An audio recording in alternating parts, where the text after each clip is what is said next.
Hey guys, are you ready for a 3-act journey into the world of horror? Today we're doing something a little different. Instead of a simple ranked list, we're going on a curated tour through modern horror. First, we'll start with some fun and thrilling entry points.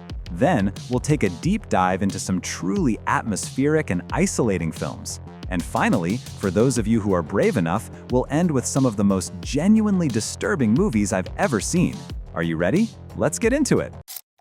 All right, let's start with the fun stuff. These are the perfect movies to get you in the mood. Thrilling, stylish, and just the right amount of scary. First up, The Babysitter. This horror comedy is an absolute blast from start to finish. Directed by Mig, it's a self-aware and ridiculously entertaining ride. The story follows a young boy named Cole, played by Judah Lewis, who has a major crush on his cool and beautiful babysitter, B, played by the fantastic Samara Weaving. But one night, he stays up past his bedtime and discovers that his perfect babysitter is actually the leader of a satanic cult, and they need his blood for a ritual. What follows is a chaotic and hilarious fight for survival. This film is funny, gory, and doesn't take itself seriously for a second. It's the perfect entry point. Moving on, Fear Street, Part 2. This is a perfect modern throwback to classic summer camp slashers. Part 2 is the standout of the whole trilogy, adapted from the R.L. Stine books and directed by Lee Joniak. This film takes us back to Camp Nightwing in 1978, where a group of campers and counselors must fight for their lives when a cursed killer goes on a bloody rampage. It's a fantastic homage to classics like Friday the 13th, complete with all the tropes we love, but with a fresh, modern energy. The film stars Sadie Sink from Stranger Things as the rebellious Ziggy Berman and Emily Rudd as her responsible older sister. It's required viewing for slasher fans. Next up, we're switching gears. The Pale Blue Eye. This Gothic mystery thriller is a phenomenal murder mystery for fans of dark, atmospheric detective stories. It's directed by Scott Cooper. Set in the 1830s, the story follows a world-weary detective, played by the legendary Christian Bale, who is hired to solve a gruesome murder at the West Point Military Academy. To help him crack the case, he enlists the help of a brilliant and eccentric young cadet, a man by the name of Edgar Allan Poe, played perfectly by Harry Melling. This film is a slow-burn, beautifully shot mystery that feels like a classic Gothic novel brought to life. Now let's check out this great South Korean thriller, The Call. This is a fantastic South Korean high-concept thriller that will keep you on the edge of your seat. It's directed by Lee Chung-hyun. The story follows two women living in the same house but 20 years apart. They are connected through a cordless phone call and soon realize they can change each other's past and future. What starts as a friendship quickly devolves into a terrifying battle for survival when one of them turns out to be a serial killer. The film stars Park Shin-hye and John Jong-seo, whose performances as the two connected women are absolutely electrifying.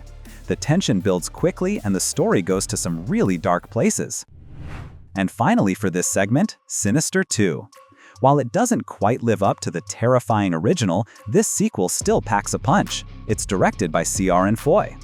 The film follows a new family, led by Shannon Sossamon, as a mother trying to protect her two sons. They move into a haunted house and are terrorized by the now iconic demon, Bugul, and his army of ghost children.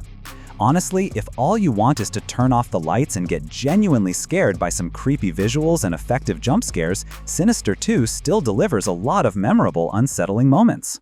All right, we've had our fun. Now we're taking a deep dive into the core of modern horror. These next films are all about atmosphere, isolation, and a creeping sense of dread. First up, The Ritual. This is a phenomenal folk horror film from director David Bruckner, who also directed the Hellraiser reboot. The story follows four college friends, led by Rafe Spall and Arshur Ali, who reunite for a hiking trip in the Swedish wilderness to honor a friend who was tragically killed. After taking a shortcut through a dense, ancient forest, they find themselves lost, hunted by a mysterious presence, and haunted by their own past guilt.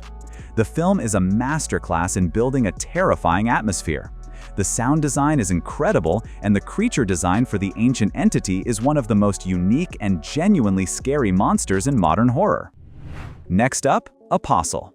If you enjoyed the folk horror of The Ritual, then you need to check out this brutal and unrelenting film from director Gareth Evans, the genius behind The Raid. Set in 1905, the story follows a man played by Dan Stevens who travels to a remote island to rescue his sister from a mysterious religious cult led by the charismatic prophet Malcolm, played by Michael Sheen. He infiltrates their community only to uncover a sinister secret that is far more terrifying than he could have ever imagined. This film starts as a tense, slow-burn thriller but gradually descends into a full-blown, bloody, and brutal folk horror nightmare. And now, brace yourself for 1922. This is a bleak and haunting period piece horror film. It's a Netflix original based on a Stephen King novella and is directed by Zach Hilditch. The story is a dark confession from a farmer named Wilfred Jane, played by the incredible Thomas Jane. He convinces his teenage son to help him murder his wife, Arlette, played by Molly Parker, in order to keep his land. But after the horrific act, his life begins to unravel as he is haunted by guilt, paranoia, and a relentless swarm of rats. This isn't a jump scare movie. It's a slow descent into madness driven by one of the best performances of Thomas Jane's career. Next up, No One Gets Out Alive. This is a genuinely creepy and underrated supernatural horror film. It's a Netflix original based on a novel by Adam Neville, who also wrote The Ritual, and is directed by Santiago Mengini. The story follows an undocumented immigrant named Ambar, played by the fantastic Christina Rodlow, who moves into a cheap, run-down boarding house. She soon begins to experience strange and terrifying visions and quickly realizes she has fallen into a trap involving an ancient stone box and a sinister ritual, all orchestrated by the landlord, Red, played by Mark Menchaca. This film is a masterclass in building a tense and claustrophobic atmosphere, and the final act introduces a truly bizarre and nightmarish creature. And finally for this section, the upcoming film, The Elixir. This is a highly anticipated Indonesian supernatural horror film from Netflix. It's directed by Kimo Stambul, the master of Indonesian horror, known for films like The Queen of Black Magic. Set in a quiet Indonesian village, the story follows a family that owns a traditional herbal medicine business. When one family member experiments with a new miracle potion, it accidentally awakens a deadly curse, reviving the dead and spreading chaos across their town. As the undead swarm their home, this once divided family must unite to survive. The film stars a powerhouse Indonesian cast, including Mika Tambayong and Eva Celia. The trailer promises a terrifying fusion of Train to Busan and The Medium with a uniquely Indonesian spiritual twist. All right, we've reached the final act. I'm warning you now, these next 5 films are not for the faint of heart. These are genuinely disturbing, and they will stick with you. Proceed with caution. First up, The Cursed. This is a dark and brutal Gothic horror film from director Sean Ellis. It's a complete and terrifying reimagining of the werewolf legend. Set in the late 19th century, the story follows a pathologist, played by Boyd Holbrook, who is called to a remote village to investigate a series of brutal attacks. He soon discovers that the town is plagued by a supernatural curse that turns its victims into monstrous creatures, a curse rooted in a horrific historical injustice. The film also stars Kelly Riley from Yellowstone. This film is incredibly atmospheric, beautifully shot, and features some of the most creative and gruesome creature effects I've ever seen. And now, Until Dawn. Get hyped, because one of the greatest horror video games of all time has finally hit the big screen. This film comes from director David F. Sandberg, the master of scares behind Lights Out and Annabelle Creation. Based on the beloved PlayStation game, the story follows a group of 8 friends who return to a remote mountain lodge 1 year after 2 of their friends mysteriously disappeared there. They soon realize they are not alone and are being hunted by something sinister, forced to make life or death choices that will determine who survives. Until Dawn. The film has assembled a fantastic young cast to bring these characters to life, including Ella Rubin and Michael Cimino. The movie has been a huge hit, praised for being a faithful and terrifying adaptation. Next up, a film that is elegant, beautiful, and deeply, deeply messed up. The Perfection. This is a stylish and shocking psychological body horror film.